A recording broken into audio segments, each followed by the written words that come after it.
This is Hillbillies in the Bush, and we will be looking at some knives. There's Ryan, there's Alex, and here's some of the knives we got. Okay, starting with this one here. This is a knife that my grandfather made. Ryan, you want to pick that up and hold that? He made it out of deer antler. The guard is some titanium.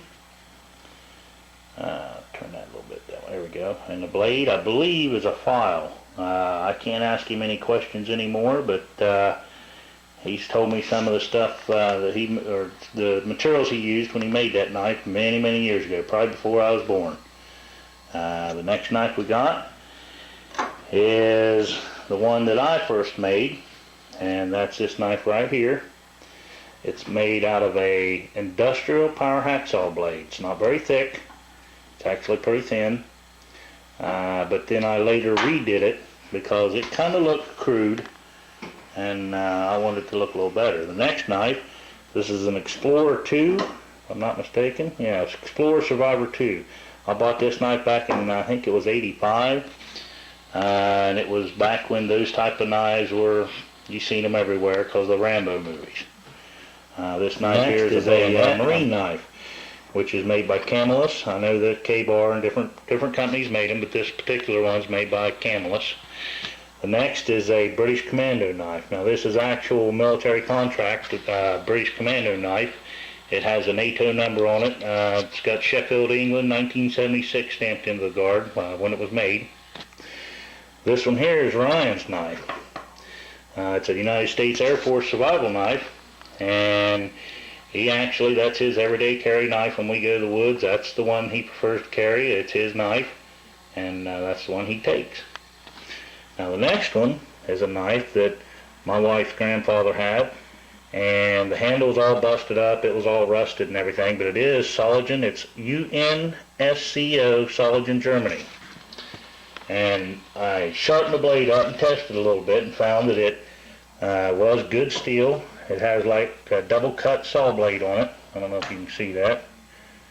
And so I determined that it was of decent quality, so I decided to put a guard. So I made the guard for it, done a little file work on it. That's a leather washer stack on there, stag handle. The white, well, it's actually cream color, but it looks white in this video, is actually a ring of mammoth ivory and a brass butt cap on it. The next knife is a blade that I bought, and I did do a little bit of work on the blade to shape it a little bit, and then I put a real nice diamond wood handle on it with my micarta pins. The next knife is a throwing knife. This knife was made by United Cutlery. I've had this knife for many years. It is 440 surgical stainless, and it's a nice throwing knife. I've thrown this knife for a good deal.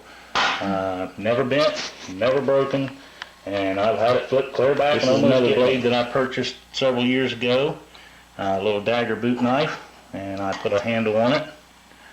It's kind of a reddish color. It's also diamond wood with micarta pins. This knife right here is called a sharp finger. When I turned 16 years old, and it's got a little scrimshaw of a bear on it. My uncle, he lived out of town. He come in town and he said, we went somewhere and there was a knife case there, and I was looking at all the knives because I love knives. And he said, pretty much, it's your birthday, there's your birthday gift. Pick a knife out of that knife case. And this is the knife that I picked out of that knife case when I was 16 years old. It's made by Charade, made in the USA. It's carbon steel blade, and I've done a lot with that knife. I used to use skin squirrels, rabbit, deer. That used to be a primary carry knife, but it's pretty much retired now. I've got other knives. This knife here, as you can see, this is one that I forged out of a railroad spike and twisted the handle and hand forged it out. It's a pretty decent little knife, a little heavy. I don't carry that or anything. It was just something that I wanted. I'd seen other people make it, and I wanted to make one. This knife here is a piece of Damascus that I bought the blade, and of course I did all the file work on it and put the handle on it. This knife here is my son's first knife. My oldest son's Ryan. This is his first knife. It is also made out of a power hacksaw blade, reciprocating power hacksaw blade. As you can tell, he left the blade on it, or the saw on it. Now we're not quite finished with this knife yet. We haven't finished the blade down. He made the handle so that it would fit him, and he actually peened those brass pins in.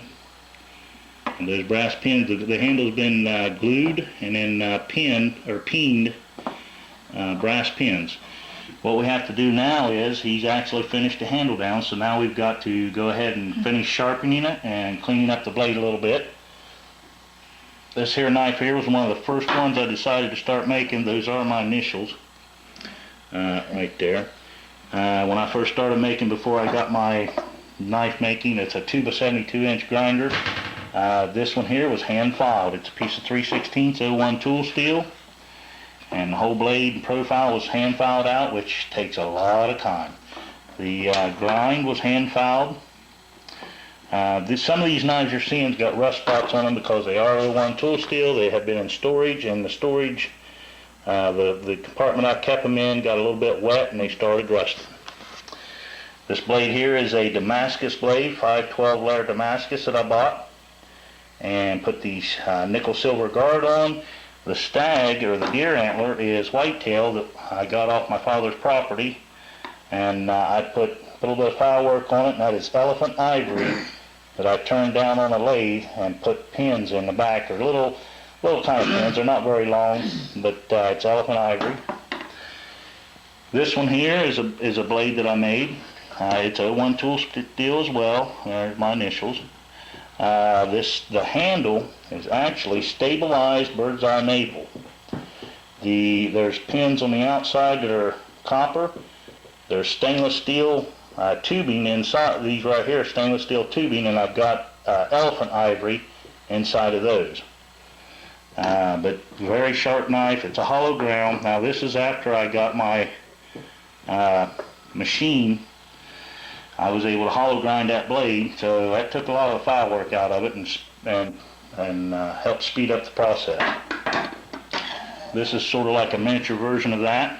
This is 01 tool steel, and as you can tell, I don't like a polished surface on my knives because they scratch easy. I generally make them just satin finish. This one here does have, they're called fancy pins. I don't know if you can get that or not. It's a cool fancy pin, but this is elephant ivory. There you can see that pin. It's elephant ivory, and it's real pretty. It's white. You can see a little bit of grain in it. Very beautiful knife. This next one, this is a knife that I made similar to this one here. This one here is made out of D2 steel, and I didn't get to stamp my name in it before I hardened the blade, and then there's no stamping it after.